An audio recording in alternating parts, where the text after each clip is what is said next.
Assess security impact of acquired software. An acquisition is a process through which one organization buying another organization.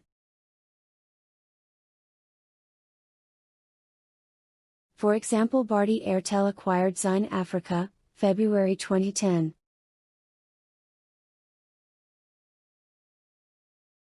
When an organization acquires software, it also acquires the risks related to that software. Commercial off-the-shelf, COTS, software is software that are ready-made and available for sale to the general public. For example, Microsoft Office is a COTS product that is a packaged software solution for businesses. Software development outsourcing describes a situation in which an organization chooses to hire a third-party programmer to offer services related to software development. Open source software is computer software whose source code has been made publicly available.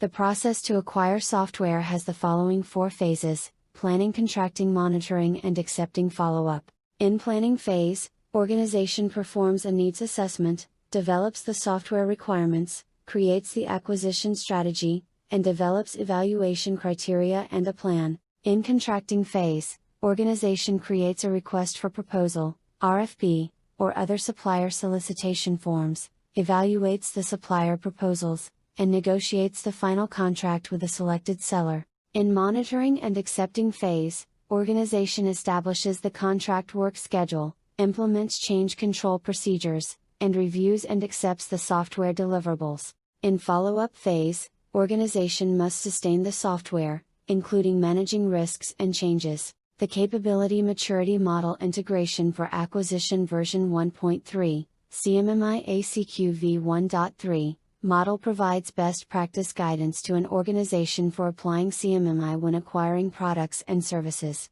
Software assurance is the degree of certainty that software is free from vulnerabilities of all kinds and that its functionality meets all expectations required of it. 7 principles for software assurance are: 1. Risk drives assurance decisions. 2. Risk concerns shall be aligned across all stakeholders and all interconnected technology. 3. Dependencies shall not be trusted until proven trustworthy. 4. Attacks shall be expected. 5. Assurance requires effective communication among technology participants. 6. Assurance shall be well planned and dynamic. 7. A means to measure and audit overall assurance shall be built in. Certification is a technical evaluation of a software system's security compliance with specific standards to which it should conform. Accreditation is that management understands the overall security of the evaluated system and formally accepts the risks.